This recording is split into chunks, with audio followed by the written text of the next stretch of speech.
Halo kawan-kawan, sudah lama ya tidak berjumpa. Kali ini saya mau mereview sebuah backpack ultralight yang baru saja saya beli. Ini dia backpack dari Indonesian Adventure 35 liter. Kesan pertama saya saat menerima tas ini cukup bikin geleng-geleng kepala. Tas ini memiliki fitur cukup menarik dan material yang dipakai pun menurut saya cukup solid. Oke, kita mulai cek spesifikasi tas ini. Tas ini menggunakan bahan polyester ripstop. Berat kosong tas ini ketika saya timbang seberat 647 gram. Bentuk tas ini ramping, jadi bentukan tasnya memanjang. Bukaannya lumayan lebar dan ditambah velcro sebagai perekat antara dua sisi.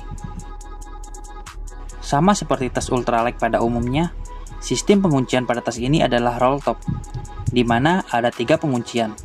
Bagian atas, di bagian ini menggunakan buckle line lock, di mana di bagian bawahnya menggunakan tali elastis. Kemudian di bagian samping kiri dan kanan menggunakan bahan yang sama seperti penguncian depan. Buckle yang dipakai pada penguncian ini pun terlihat solid. Ada yang unik dari tas ini, terdapat zipper di sisi kanan dan kiri. Di zipper sebelah kiri menuju kompartemen tambahan seperti ini. Bisa untuk menaruh barang-barang kecil seperti sarung tangan, jam, pasak, dan barang kecil lainnya. Dan zipper di bagian kanan bisa langsung terhubung ke kompartemen utama.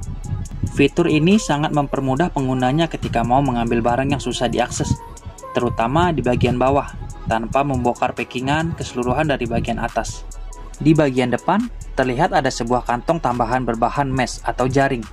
Ukurannya cukup lebar, biasa digunakan untuk menaruh barang yang cepat dibutuhkan, seperti jas hujan, P3K, atau barang apapun yang sifatnya cepat diperlukan.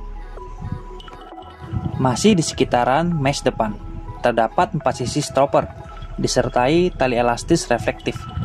Gunanya untuk mencantolkan trekking pole seperti ini.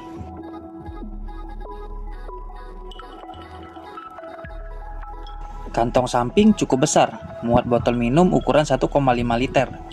Atau biasa digunakan untuk frame tenda atau tiang flysheet. Ditambah tali elastis dan stopper sebagai penguncian bagian samping. Lanjut ke bagian shoulder strap. Masih menggunakan bahan polyester ripstop dan isian dalamnya menggunakan polyfoam 6 mm. Cukup tebal dan empuk. Di bagian shoulder strap sendiri ada 2 buah kantong kanan dan kiri. Gunanya untuk menaruh HP atau botol minum. Sangat pas menggunakan botol minum lipat berkapasitas 500 ml. Masih di bagian shoulder strap, terdapat tali webbing dan buckle fluid seperti ini dengan ukuran 1,5 mm. Lanjut ke bagian hip belt. Hip belt di tas ini bisa dilepas pasang dan disesuaikan sesuai keinginan. Ditambah dengan buckle berukuran 2 cm. Di hip beltnya sendiri mempunyai kantong yang cukup besar, bisa untuk menaruh cemilan, headlamp, atau perintilan kecil lainnya. Sedangkan ukuran torso tas ini 45 cm. Back system pada tas ini adalah frameless, di mana tidak ada tulang atau frame pada bagian back systemnya. Namun terdapat 2 mesh tambahan pada bagian atas dan bawah. Di bagian atas terdapat load lifter. Gunanya mengatur distribusi beban antara pundak dan panggul dan juga menjaga tas tetap stabil. Cukup banyak kan fitur-fitur dari tas Indonesia Adventure ini?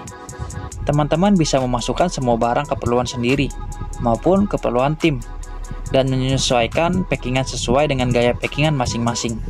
Beban maksimal yang disarankan 10-12 kilo. Sangat pas buat teman-teman yang mau hijrah. Ya mau hijrah perlahan dari gear konvensional ke ultralight. Ada sedikit catatan buat produk lokal satu ini. Di bagian pengencang kaitan roll top, baiknya diganti menggunakan bahan webbing yang sama. Jangan menggunakan tali elastis. Kemudian, kantong tambahan yang ada di shoulder strap ini terlalu ramping. Mungkin kedepannya bisa diperbesar sedikit ukurannya. Nah, mungkin itu aja buat kalian yang ingin hijrah perlahan ke ultralight, di mana dengan harga yang terjangkau, memiliki fitur-fitur keren, banyak pilihan warna, dan yang pasti ringan. Backpack Indonesia Adventure ini bisa jadi pilihan teman-teman. Jika berminat dengan tas ini, bisa kalian cek langsung ke marketplace atau Instagram. Jangan lupa like video ini, subscribe agar tidak terlewatkan review gear-gear lainnya.